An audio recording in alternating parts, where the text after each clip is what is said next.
فلسفہ مغرب کی تاریخ بائی برٹرینڈ رسل پارٹ 64۔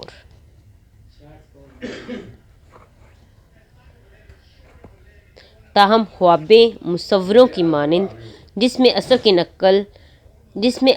کی نقل کی صورت میں پیش کرتی ہیں، کم از کم اپنے عناصر کے ساتھ۔ آپ خواب میں پروں والا گھوڑا بھی دیکھ سکتے ہیں کیونکہ آپ نے گھوڑا اور پر دیکھے ہوئے ہیں۔ اس لیے عمومی طور پر مادی فطرت جس میں امتداد، بلندی اور عدد شامل ہیں، پر جزئی اشیاء کی بنسبت شک کرنا کم آسان ہوتا ہے۔ اس لیے ریاضی اور جیومیٹری جن کا تعلق جزئی اشیاء سے نہیں ہوتا، طبیعیات اور فلکیات کی بنسبت زیادہ یقینی ہوتی ہیں۔ یہ خواب کی اشیاء جو تعداد اور امتداد کے حوالے سے اصلی اشیاء سے مختلف نہیں ہوتی سے بھی سچی ہوتی ہیں۔ تاہم ریاضی اور جیومیٹری کے متعلق بھی شک کرنا ممکن ہے۔ یہ ممکن ہے کہ جب میں ایک مربع کے پہلوؤں کی گنتی یا 3 میں سے 2 کو جمع کر رہا ہوں تو خدا مجھ سے غلطی کرا دے، لیکن خدا سے ایسی بات منسوب کرنا تصور میں بھی شاید غلط ہو۔ لیکن ہو سکتا ہے کہ کوئی بدروح جو بہت ہی مکار اور فریب دہ ہو، ایسی تمام محنت کرنے میں مجھ سے غلطی کرا رہی ہو۔ اگر کوئی بدروح جیسی شے ہے تو ممکن ہے کہ تمام اشیاء جو میں دیکھتا ہوں محض فریب ہوں جن کے متعلق وہ یقین کرانے کے لیے پھانس رہی ہو۔ تاہم ایک ایسی شے باقی رہ جاتی ہے جس پر میں شک نہیں کر سکتا۔ کوئی بدروح، خواہ وہ کتنی بھی مکار ہو، مجھے دھوکہ نہ دے سکی تھی اگر میرا اپنا وجود نہ ہوتا۔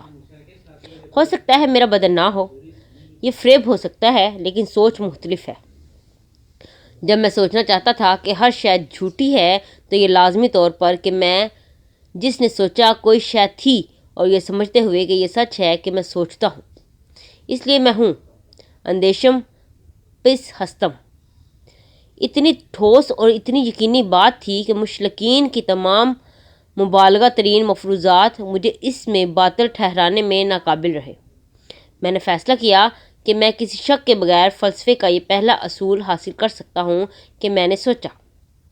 یہ عبارت ڈیکارٹ کے نظریہ علم کا مغز ہے اور اس میں اس کے فلسفے کی اہم ترین بات ہے۔ ڈیکارٹ کے بعد بیشتر فلسفیوں نے اس نظریہ علم کو اہمیت دی ہے اور ان کا بیشتر کام اسی کے اس نظریہ کے باعث ہوا ہے۔ اندیشم پس ہستم میں سوچتا ہوں اس لیے میں ہوں، ذہن کو مادے سے زیادہ یقینی بناتا ہے اور میرا ذہن میرے لیے دوسروں کے ذہنوں سے زیادہ یقینی ہے۔ لہذا ڈیکارٹ سے لیے گئے تمام فلسفے میں موضوعیت کا میلان پایا جاتا ہے، اور مادہ سے متعلق جسے اگر سمجھا بھی جا سکتا ہے تو صرف اس نتیجے سے جس کا علم ذہن سے ہے۔ یہ 2 رجحانات یورپی تصوریت اور برطانوی تجربیت میں پائے جاتے ہیں، اول الذکر میں کامیابی سے اور مؤخر الذکر میں افسوس کے ساتھ۔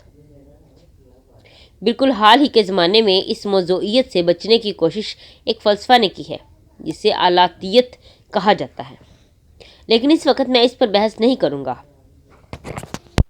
اس استثناء کے ساتھ جدید فلسفہ نے وسیع طور پر ڈیکارٹ سے اس کے مسائل کی تشکیل قبول کر لی ہے، جبکہ ان کے حل کو قبول نہیں کیا ہے۔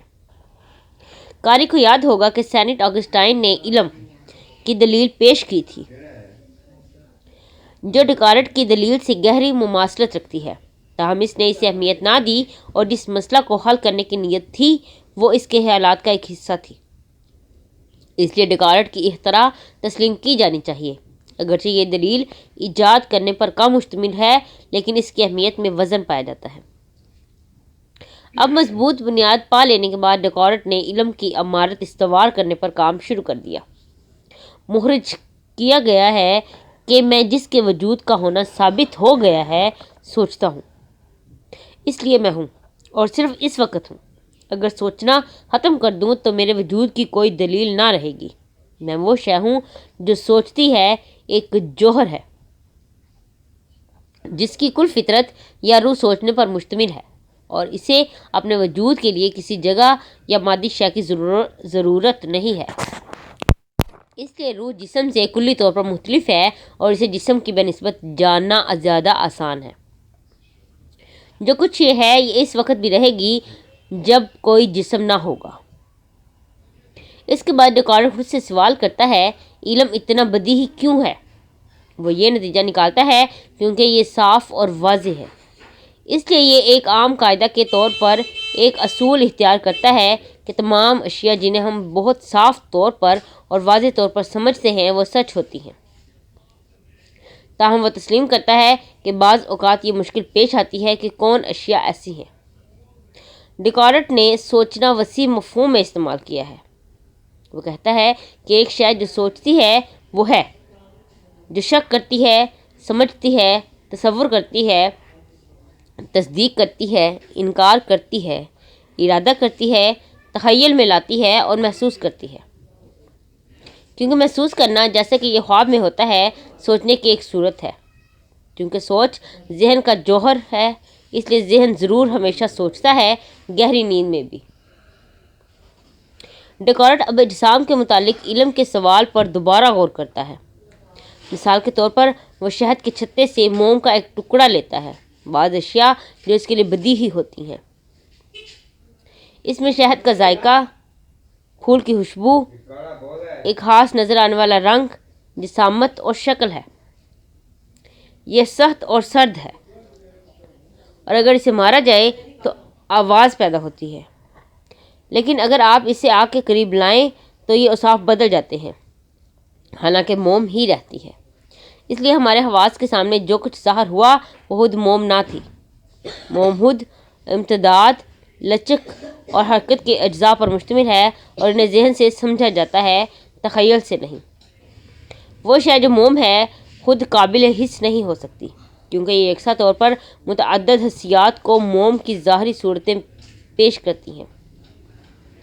موم کا ادراک ایک نگاہ یا لمس یا تخیل نہیں بلکہ ذہن کی جانچ ہے۔ میں موم نہیں دیکھتا جیسے سڑک پر انسانوں کو دیکھتا جب میں ان کے ہیٹ اور کوٹ دیکھتا ہوں۔ میں صرف جانچ پرکھ سے سمجھتا ہوں جو میرے ذہن میں رہتی ہے، جو میں نے سوچا، میں نے اپنی آنکھوں سے دیکھا۔ حواس سے حاصل شدہ علم الجھا ہوتا ہے اور اس میں حیوانات شریک ہوتے ہیں، لیکن اب میں نے موم سے جامہ اتار دیا ہے اور اسے ذہنی طور پر بے لباس کر دیا ہے۔ موم کو حواس سے دیکھنے سے میرا اپنا وجود یقین سے سمجھ آتا ہے، لیکن موم کا وجود نہیں۔ خارجی اشیاء کا علم ضروری ہے کہ ذہن کے وسیلے سے ہو، نہ کہ حسیات کے واسطے سے۔ اس سے مختلف قسم کے قابل تصور تصورات ابھرتے ہیں۔ ڈیکارٹ کہتا ہے کہ عام ترین غلطی یہ سوچنا ہے کہ میرے تصورات خارجی اشیاء کی مانند ہیں۔ لفظ تصور میں حسی ادراک شامل ہے، جیسا کہ ڈیکارٹ اسے استعمال کرتا ہے۔ تصورات تین قسم کے ظاہر ہوتے ہیں۔ نمبر 1، وہ جو وہمی ہوتے ہیں۔ نمبر 2، وہ جو خارجی ہوتے ہیں اور باہر سے آتے ہیں۔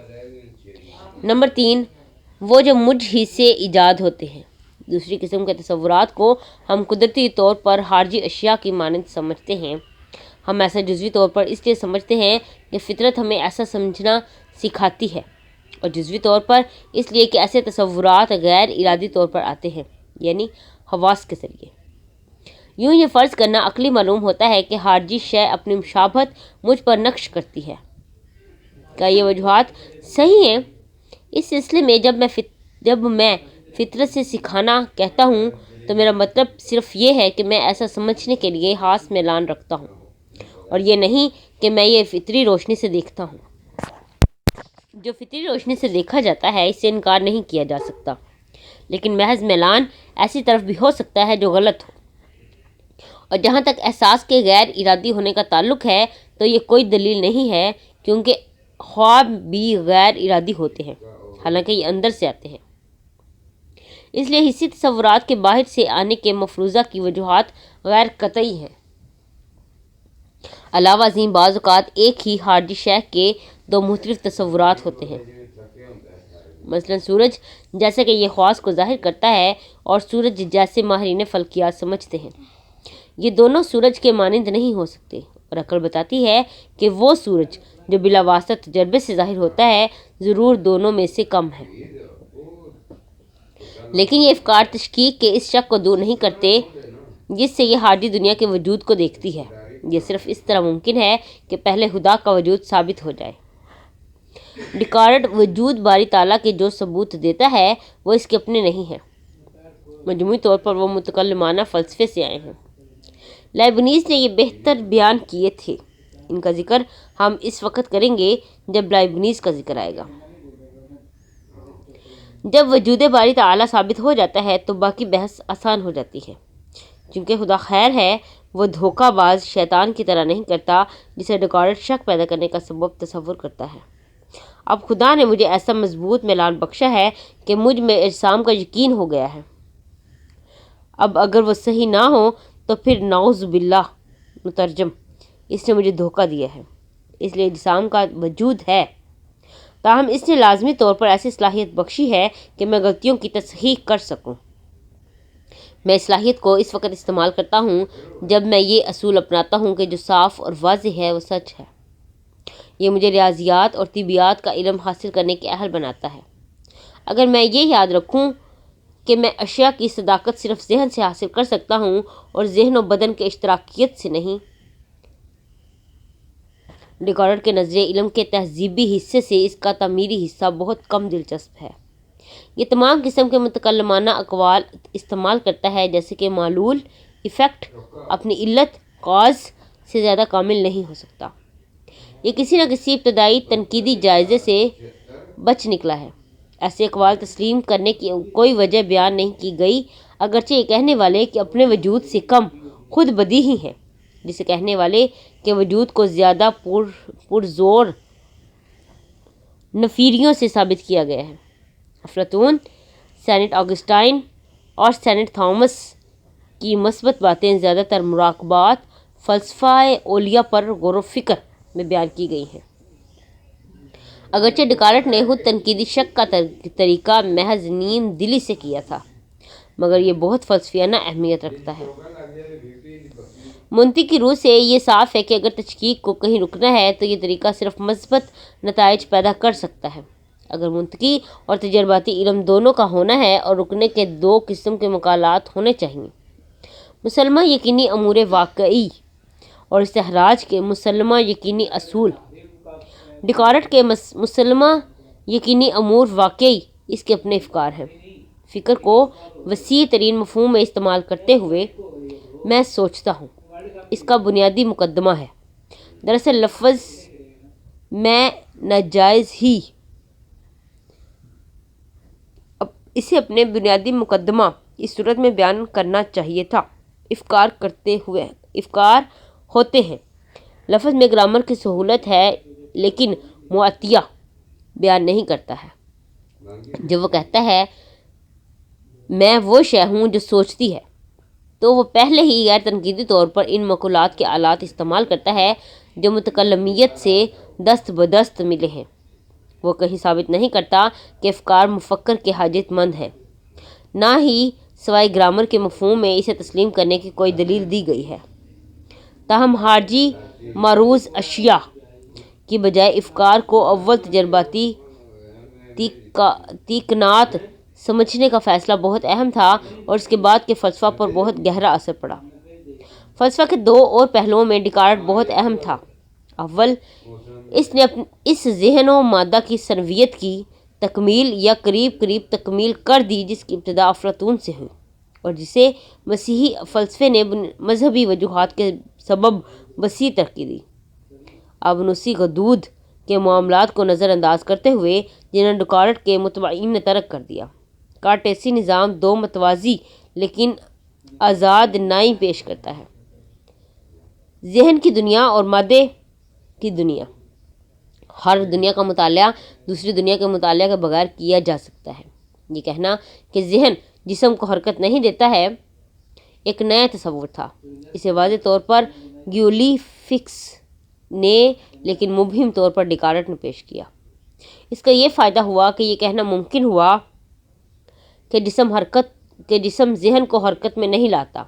مراقبات میں اس پر مفصل بحث ہے کہ جب بدن پیاسا ہوتا ہے تو ذہن کیوں افسوس محسوس کرتا ہے۔ صحیح کارتیسی جواب یہ تھا کہ ذہن اور بدن دو مختلف کلاک تھے اور جب ایک پیاس ظاہر کرتا ہے تو دوسرا افسوس ظاہر کرتا ہے۔ تاہم مذہبی نقطہ نظر تاہم مذہبی نقطۂ نگاہ سے اس نظریہ میں ایک شدید عیب تھا۔ یہ بات مجھے کارتیسیت کے دوسرے پہلو کی طرف لے آتی ہے جس کا میں نے پہلے حوالہ دیا ہے۔ کارتیسیت کی تمام مادی دنیا کے نظریے میں سخت جبریت پائی جاتی ہے۔ جاندار عضویات عین بے جان مادہ کی مانند طبیعیات کے قوانین کی حکمرانی کے تابع تھے۔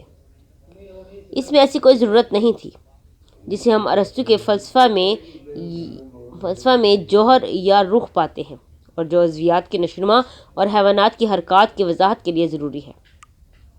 ڈیکارٹ نے خود ایک چھوٹی استثنا رکھی، یعنی انسانی روح جو اپنی خواہش سے حیوانی قوہ کی حرکت کی سمت بدل سکتی ہے لیکن حرکت کی مقدار نہیں۔ تاہم یہ نظام کی روح کے خلاف تھی اور میکانیات کے قوانین کے بالکل برعکس ثابت ہوئی، اس لیے اسے ترک کر دیا گیا۔ نتیجہ یہ ہوا کہ مادہ کی تمام حرکات طبعی قوانین سے متعین ہوئیں اور متوازیت کے باعث ذہنی واقعات بھی اس طرح ضرور متعین ہوئے۔ نتیجتاً کارتیسی فلسفیوں کے آزاد ارادے سے متعلق مشکل پیش آئی۔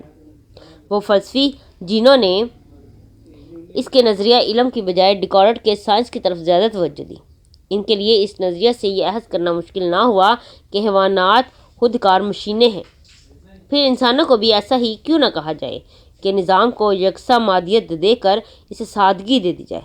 یہ قدم در حقیقت 18ویں صدی میں اٹھایا گیا۔ ڈیکارٹ کے ہاں لا یحل ثنویت ہے۔ اس ثنویت کا ایک پہلو وہ ہے جو اس نے ہم عصر سائنس سے سیکھا اور دوسرا وہ متکلمیت ہے جس کی اسے لا فیلشے مدرسہ میں تعلیم دی گئی۔ یوں اس کے ہاں تضادات ملتے ہیں لیکن اس سے اس کے فلسفہ میں بہت زیادہ بار آور تصورات ملتے ہیں جو کسی اور کامل منطقی فلسفہ کے ہاں نہیں پائے جاتے۔ یکسانیت شاید اسے محض ایک نئی مدرسیت کا بانی بنا دیتی، جبکہ غیر یکسانیت نے اسے فلسفہ کے دو اہم مگر منفرج مکاتب کا محض بنا دیا۔ باب نمبر 10 اسپائنوزا۔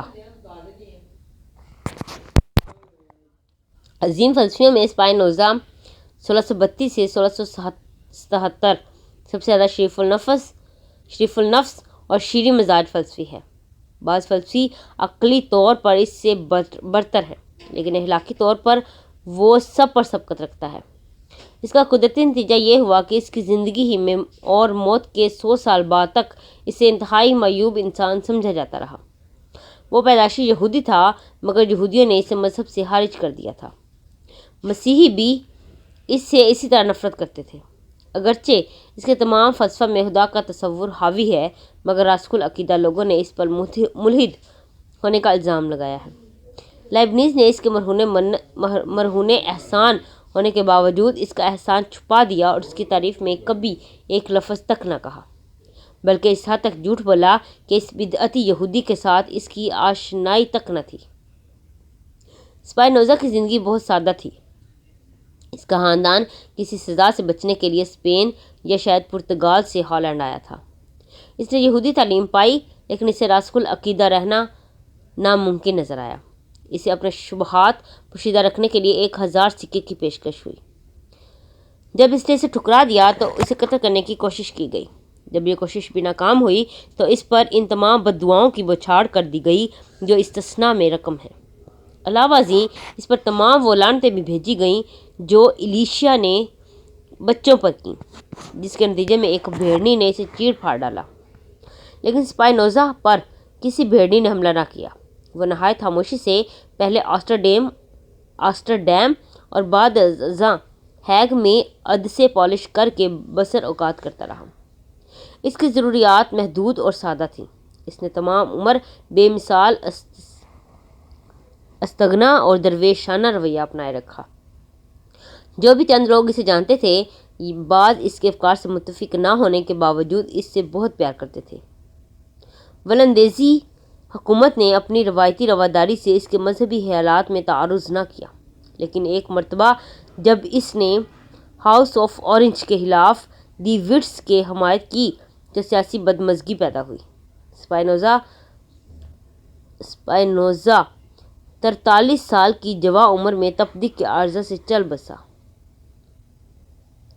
اس کی اہم کتاب اخلاقیات اس کی موت کے بعد شائع ہوئی۔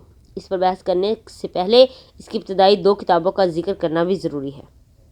اس کی پہلی کتاب بائبل پر تنقید جزوی طور پر جدید خیالات کی پیش بینی ہے۔ عہد نامہ قدیم کی تمام کتابیں روایتی طور پر جس زمانے سے منسوب کی جاتی ہیں، اسپائنوزا کے خیال میں وہ بہت بعد کے زمانے ہیں۔ اس نے مسلسل یہ ثابت کرنے کی کوشش کی ہے کہ صحائف کی تشریح آزاد خیالی کے مطابقت کے ساتھ کی جا سکتی ہے۔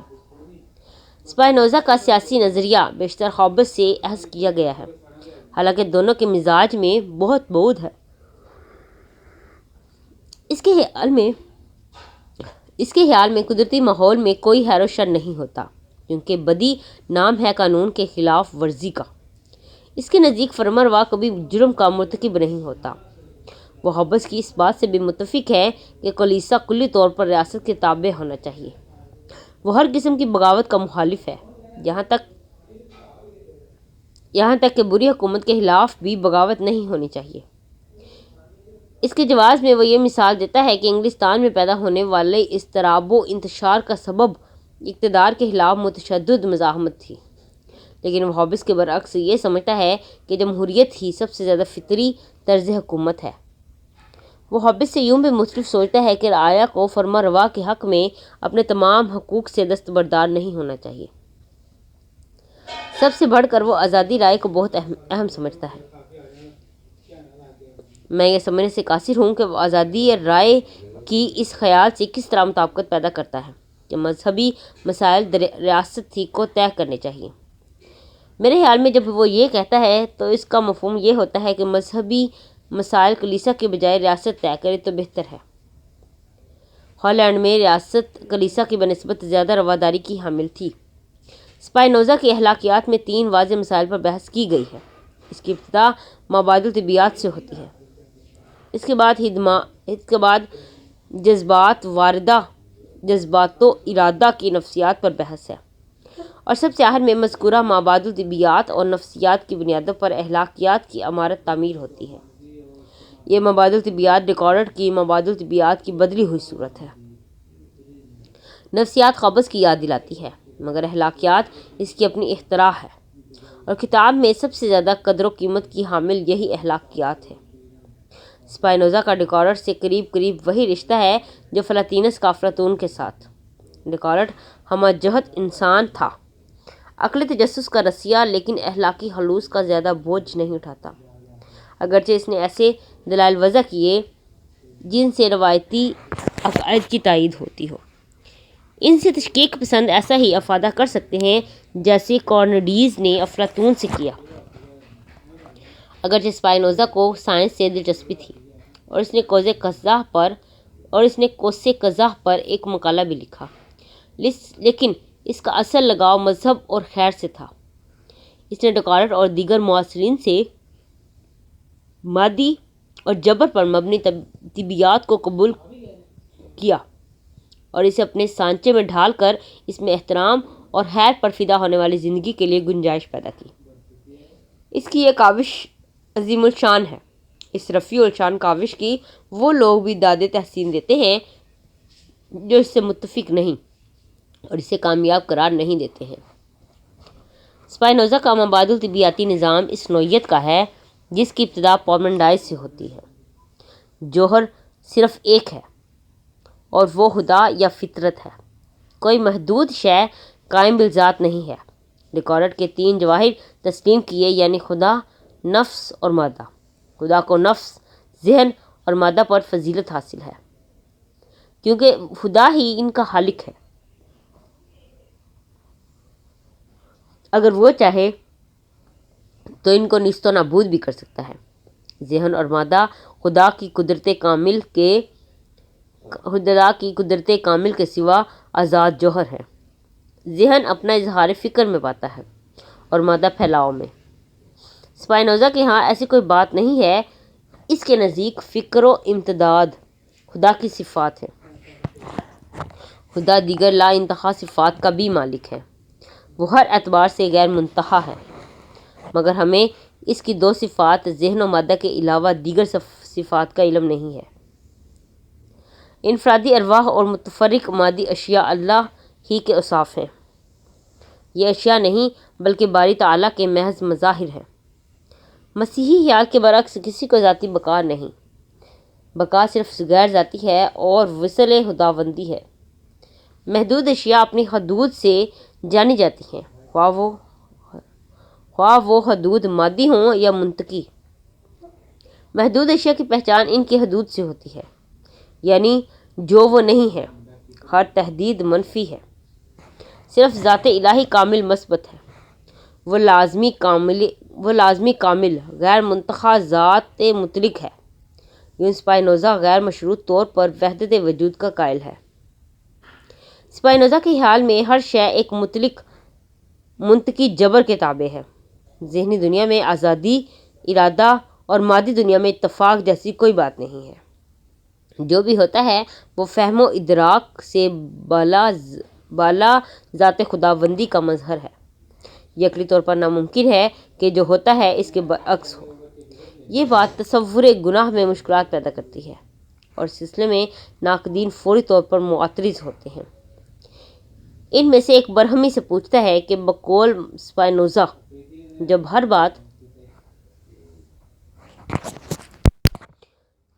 بات حکم خداوندی کے تابع ہے اور ہر عمل خیر ہے تو کیا نیرو کا اپنی ماں کو قتل کرنا خیر تھا؟ کیا آدم کا ممنوع پھل کھانا خیر تھا؟ اسپائنوزا اس کا جواب دیتا ہے کہ ان اعمال میں جو کچھ مثبت تھا خیر تھا اور جو کچھ منفی تھا شر تھا، مگر منفی کے وجود کا تصور صرف محدود مخلوق کے زاویہ نگاہ کی وجہ سے قائم ہے۔ بس ذات خدا ہی حقیقت مطلق ہے، اس میں نفی نہیں ہے۔ اس لیے شر جس میں بدی جو ہمیں گناہ لگتی ہے اس وقت بدی نہیں رہتی جب اسے کل کے جزو کی حیثیت سے دیکھا جائے۔ بیشتر صوفیاء نے اسی نظریے کو کسی نہ کسی صورت میں اپنائے رکھا ہے، لیکن یہ نظریہ گناہ و سزا کے مروجہ نظریے کے برعکس ہے۔ یہ نظریہ اسپائنوزا کے آزادی اور ارادہ کو رد کرنے کا منطقی نتیجہ ہے۔ اگرچہ اسپائنوزا مناظروں سے قطعی الگ تھلگ رہتا تھا، مگر وہ اتنا دیانتدار تھا کہ اسے اپنے نظریے کو چھپانا نہیں چاہتا تھا، خواہ وہ معاصرین کے لیے کتنا ہی ناگوار ہو۔ اس لیے اس کی تعلیمات سے نفرت حیران کن بات نہیں ہے۔ اخلاقیات اقلیدس کے اسلوب میں بیان کی گئی ہے، یعنی تعریفات، علوم متعارفہ اور مسائل یا قضیات۔ علوم متعارفہ کے بعد ہر بات منطقی استخراجیہ کے زور پر نہایت ارک ریزی سے ثابت کی گئی ہے۔ یہ اسلوب اسپائنوزا کو ایک مشکل مطالعہ بنا دیتا ہے۔ آج کے طالب علم جسے یہ گمان نہیں ہوتا کہ وہ واقعی محنت شاخہ سے حاصل کردہ ثبوت ہیں جن کا اسپائنوزا دعویٰ کرتا ہے، کے لیے ان تصدیقات کی تفصیل سے بے صبری کا اظہار واقعی لائق دسترس نہیں۔ بس اتنا کافی ہے کہ مسئلہ کے دعویٰ کو پڑھ لیا جائے اور ساتھ ہی اس کی شرح سمجھ لی جائے، اور یہی کچھ اخلاقیات کا مغز ہے۔ لیکن عقیدی اصول اپنانے پر اسپائنوزا کو الزام دینا اپنی کم فہمی کا اظہار کرنا ہے۔ یہ اسلوب اس کے نظام کی اخلاقی اور مبادئ طبیعیاتی روح ہے۔ اسے یہ یقین ہے کہ ہر بات دلیل سے ثابت ہو سکتی ہے اور اس کے لیے لازم ہے کہ اس کی تصدیقات کو مدلل طور پر واضح کیا جائے۔ ہم اس کا اسلوب اس لیے نہیں جان سکتے کیونکہ ہم اس کی مبادئ طبیعیات قبول نہیں کر سکتے۔ ہم یہ یقین نہیں کر سکتے کہ کائنات کے اجزاء کے مابین نظم و ضبط منطقی ہے۔ اس کی وجہ یہ ہے کہ ہم سمجھتے ہیں کہ اسپائنوزا کے لیے اقلیدسی اسلوب لازمی تھا، کیونکہ یہ اس کے فلسفہ کے ناگزیر حصے اسی اسلوب سے وابستہ ہے۔ اب ہم اسپائنوزا کے نظریہ جذبات کی طرف آتے ہیں۔ یہ نظریہ فطرت پر مبادئ طبیعیاتی بحث اور ذہن کی ابتدا پر بحث کے بعد آتا ہے۔ یہ اس حیران کن دعویٰ کی طرف لے آتا ہے کہ انسانی ذہن خدا کے ابدی اور لامحدود جوہر کا کافی علم رکھتا ہے، لیکن ہیجانات جن پر اخلاقیات کی تیسری کتاب میں بحث کی گئی ہے میرے ذہن میں انتشار پیدا کرتے ہیں اور کل کی عقلی دید کو دھندلا کر دیتے ہیں۔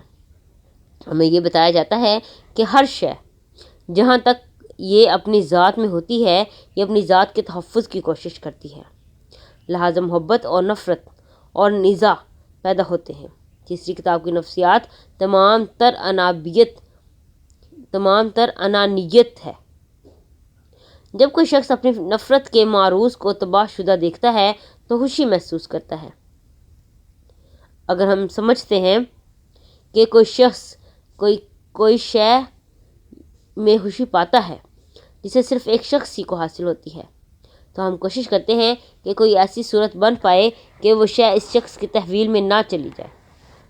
لیکن اس کتاب میں ایسے لمحات بھی ہیں جب اسپائنوزا ریاضی میں ثابت شدہ سنگی پن کو ترک کرتا دکھائی دیتا ہے، لیکن جب وہ کہتا ہے کہ نفرت کا جواب نفرت سے دیا جائے تو یہ بڑھتی ہے۔ اس کے برعکس نفرت کا جواب محبت سے دیا جائے تو نفرت ختم ہو جاتی ہے۔ اسپائنوزا کے خیال میں ہیجانات کا بنیادی محرک تحفظ ذات ہے، لیکن تحفظ ذات کی نوعیت اس وقت یکسر بدل جاتی ہے جب ہم سمجھنے لگتے ہیں کہ ہم میں جو شے حقیقی اور مثبت ہے وہی ہمارا کل سے وصل کراتی ہے، نہ کہ وہ شے جو ہماری کل سے علیحدگی کی ظاہریت کا تحفظ کرتی ہے۔